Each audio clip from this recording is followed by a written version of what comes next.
श्री राम दोस्तों आज मैं आपको बताऊंगा पूजा पाठ करते समय या किसी मंदिर जाते समय या आप जब मंत्र जाप करते हैं, ध्यान करते हैं तो आपके शरीर में रोम रोम क्यों खड़े हो जाते हैं, आपको वाइब्रेशंस क्यों आती हैं और जब आप ध्यान और जाप करते हैं तब आपके शरीर में झटके क्यों लगते हैं।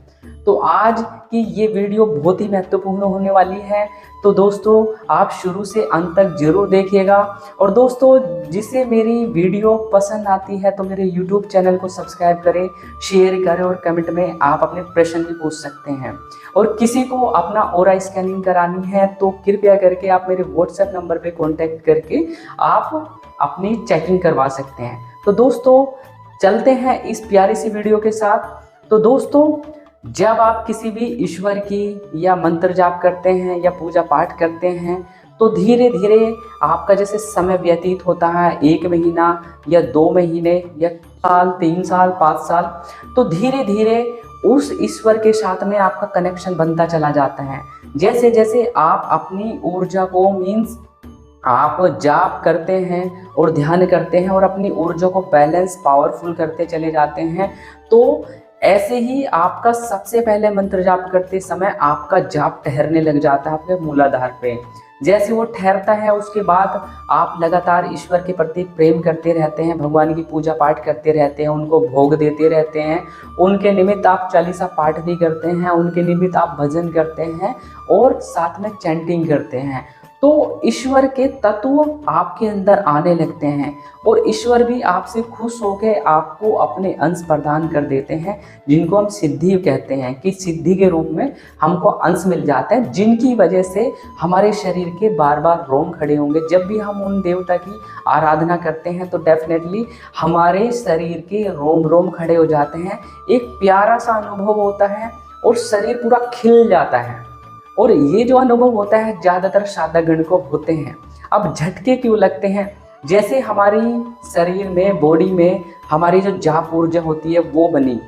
अब जाप ऊर्जा बनने के बाद में मान लिया एक घड़ा है, मान लिया जो पानी का पात्र होता है, उसके अंदर हम पानी भरते चले जाते तो एक स्थिति ऐसी आती है कि वो ओवरफ्लो होने लग जाता है। मीन्स उसके अंदर अब कोई स्थान नहीं बचा है और वो ओवरफ्लो होने लगता है। तो इस संबंध में आपको झटके लगने का क्या होता है, जैसे ही वो ओवरफ्लो होता है मीन्स आपकी पूरी बॉडी में, हमारा शरीर जो होता है एक पात्र के जैसा होता है, जो कि एक तरीके से ब्रह्मरंध्र के माध्यम से हमारे अंदर विश्व ऊर्जा प्रवेश करती है। जो हम जाप ध्यान कर रहे हैं तो उसकी जो एनर्जी बन रही है वो हमारी कनेक्ट होती है ब्रह्मरंध्र के माध्यम से विश्व ऊर्जा से, जो कि हमारी ईश्वर की ऊर्जा है। अब उन दोनों का जो मिलन होता है आपस में, जब हम ईश्वर के साथ में कनेक्ट होने लग जाते हैं, हमारे पास में अंश बन जाते हैं, तो वो एनर्जी हमारे शरीर की जो बनी हुई है वो बाहर गिरने लग जाती है। हमारे शरीर के बाहर गिरने लग जाते हैं तो हमारा ऑरा फिल्टर होता चला जाता है और वो एक मैग्नेटिक फील्ड बनाता चले जाते हैं, हमें उसके आगोश में ले लेते हैं। अब हमारा ऑरा भी बन गया, हमारे जाप के यहाँ पर 12 गोले बन गए। जाप के 12 गोले बनने के बाद में कवच भी लग गए। अब इसी के बीच में हम जैसे जैसे अपने देवता की आराधना करते हैं, अपने ईश्वर की आराधना करते हैं, तो हमारे अंदर, मन के अंदर एक सिरहन सी दौड़ने लगती है। वो सिरहन ही देवता से कनेक्शन होती है, वो वाइब्रेशन ही देवता की कनेक्शन होती है। तो धीरे धीरे वो ब्रह्मरंध्र के माध्यम से हमारी एनर्जी फ्लो होने लग जाती है बाहर, और बाहर गिरते हुए हमारे आमने, मतलब हमारे सामने एक पुंज बनने लग जाता है। मतलब ये स्टेट है मंत्र जाप पूजा पाठ करने के बाद में पुंज बनता है। पुंज बनने के बाद में वो धीरे धीरे इकट्ठी होती है और वो ऊर्जा जो विश्व ऊर्जा से मिलके आगे गिर रही है तो कहीं ना कहीं वो आकार लेती चली जाती है। मीन्स आप माता काली की सेवा करते हैं तो आपको माता काली का स्वरूप अपने सामने दिखाई देगा, और यदि आप श्री हनुमान जी की सेवा करते हैं तो डेफिनेटली श्री हनुमान जी का आपको आकार दिखने लगेगा। या आप शंकर भोले बाबा का आप ओम नमः शिवाय का जप करते हैं तो उनका आकार आपको दिखने लग जाता है। तो यदि कोई भी जिनकी दृष्टि खुली हुई होती है तो वो बताएगा भाई तू तो श्री हनुमान जी की सेवा करता है और तेरे सामने तो उनका पुंज बन गया है, मीन्स उनकी सिद्धि बन चुकी है। तो ये देवता का इस तरीके से आपको अंश मिल जाता है। तो उसके बाद की ये सिचुएशन होती है। अब अंश मिल गए देवता आपसे बहुत ज़्यादा परेशान है और आपके पास में सिद्धि भी बन के खड़ी हो गई है। तो अब जो झटके लगने वाली कहानी चालू होती है वो यहाँ से चालू होती है। अब आपकी वो शक्ति पूर्ण रूप से आपकी रक्षा कर रही है, आपकी जो मनोकामना है उसको वो भली भांति समझती है, मन की गति से बात करती है। अब आपकी जो ऊर्जा शरीर में बनी है वो पूर्ण रूप से ईश्वर की लगातार आप पूजा पाठ, भक्ति, मंदिर जाना, अपने स्रोतों का पाठ करना आप ये लगातार कर रहे हैं। तो धीरे धीरे आपकी जो एनर्जी बनेगी वो एनर्जी बन के वो जो सिद्धि शक्ति है उनके अंश बढ़ते चले जाएंगे। पहले आपको 1 अंश मिला या 2 अंश मिले, तो धीरे धीरे आपके जो अंश होते हैं वो मल्टीप्लाई होते हैं 2 के मल्टीप्लाई में। जैसे कि पहले 2 अंश मिले, उसके बाद में 4 अंश मिले, 6 अंश मिले, 8 अंश मिले, 12 अंश मिले, 10 अंश मिले। इस तरीके से आपका फ्लो बन के चलता है और वो सिद्धि पावरफुल होती चली जाती है। ऊर्जा किसकी है? वो आप ही की ऊर्जा, जो आपने अपनी माला जाप करके आपने जो बनाई है ब्रह्म रंध्र से फूट के, वो जो ऊर्जा बनी है आपकी ही ऊर्जा है और वो कहीं ना कहीं जो स्वरूप धारण करती है वो श्री हनुमान जी का, जो भी इष्ट देवता होते हैं उनका स्वरूप वो धारण कर लेती है।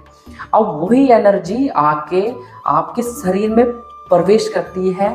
तो जैसे कि सवारी आना होता है, सवारी आ रही है या पेशी आ रही है, तो धीरे धीरे जब अंश पावरफुल हो जाते हैं तो ये स्टेट चालू होती है कि वो स्थान बनाने लग जाती है। मीन्स यदि आप चाहते हो कि भाई आपको तो दृष्टि चाहिए, केवल दृष्टि साधना करनी है, तो दृष्टि के माध्यम से ही आपको डेफिनेटली दिखेगा, क्योंकि भाव ईश्वर से कनेक्ट हो चुका है। यदि ये सारी चीजें हो रही है, अब आप चाहते हो कि बहुत सारे व्यक्ति होते हैं, उनके गुरु होते हैं, गुरु जैसे ही होते हैं। मीन्स यदि गुरु सवारी लेके सवारी के माध्यम से काम करते हैं तो डेफिनेटली गुरु का कर्तव्य क्या होता है? जो आपकी ऊर्जा है, जो आपकी विश्व ऊर्जा है, उसको कनेक्ट करके और आपके बाहर जो ऊर्जा जल्दी निकल जाती है, मीन्स आपको शरीर पे पेशी जल्दी आने लगती है। तो जैसा गुरु होता है ऐसी आपकी एनर्जी बनती है। यदि आपका गुरु हाजिरी नहीं लेता है और दिव्य दृष्टि खुली हुई, तो डेफिनेटली आपके चांसेस होते हैं कि डेफिनेटली आपकी दृष्टि जरूर खुलेगी। और यदि आपके गुरु हाजिर लेते हैं तो देवता का अंश भी उसी प्रकार का मिलता है, क्योंकि गुरु मंत्र होता है वो अपने आप में पावरफुल होता है। गुरु की शक्तियों का आपको आभास कराता है और उन्हीं की शक्ति परमल होके आपको प्राप्त हो जाती है। तो क्या होता है, जब आप जाप साधना करते हैं तो आपको लगातार मन के अंदर रोम, बार बार रोम खड़े होंगे। जब भी आप ध्यान करेंगे, आप कहीं से गुजर के जा रहे हो, कोई मान ला डीजे बज रहा है, मैं आपको अपने ही बताता हूँ। अब वहाँ पे जय श्री राम के जैसे हुआ तो एकदम से मैं हिल गया। मैं बस में बैठा हुआ था, नींद सी आ रही थी मुझे, तो मैंने जैसे आवाज़ खोला तो ऐसे ही, तो जो मेरे देवता थे वो कहीं ना कहीं उस टाइम पे हावी एक तरीके से खुश हो जाते हैं, प्रसन्न हो जाते हैं और आपको याद दिलाते हैं। तो ऐसे भी इंसिडेंट्स होते हैं। तो जैसे आप मन से आप अपने इष्ट देवता को याद करते हैं तो डेफिनेटली वो आपको वाइब्रेशंस देते हैं। या जिनके ऊपर सवारी आती है तो सवारी भी ऐसी आती है कि सीधा एकदम वो पूरे शरीर में आएगी, पूरे शरीर के रोम खुल जाएंगे और आपको ये दिखाई देते हैं। अब झटका कैसे आता है?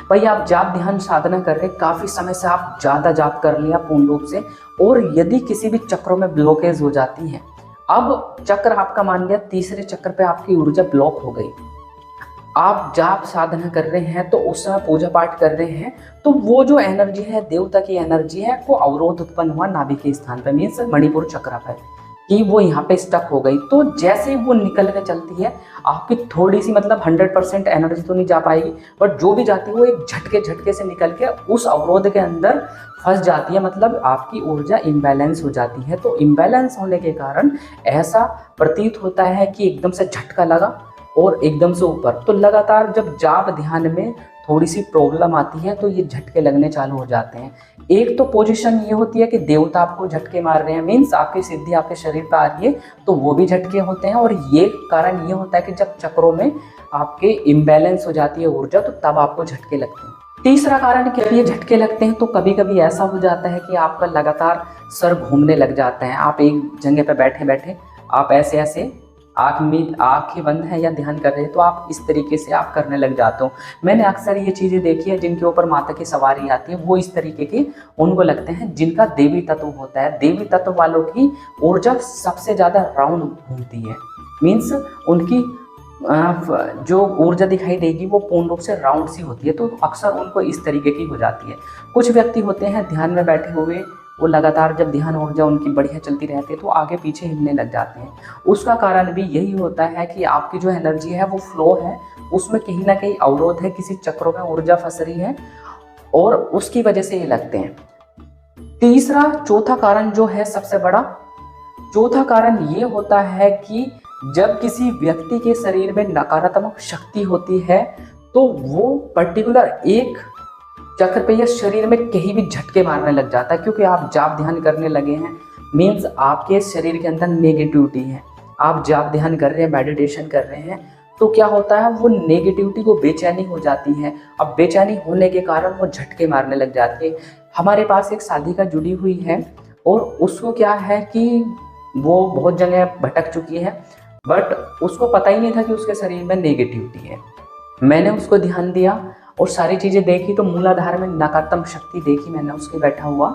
और उसके बाद जैसे ही उसने जाप ध्यान करना चालू करा, तो जाप ध्यान करते समय वो उसका जाप ध्यान साधना खराब करने लगी और उसके कहीं ना कहीं वो झटके के रूप में मानने लगी। तो मूलाधार में आज उसको लगातार झटके होते रहे, क्योंकि वो नकारात्मक शक्ति जल रही है लगातार उसके मानसिक रूप से जप करने से।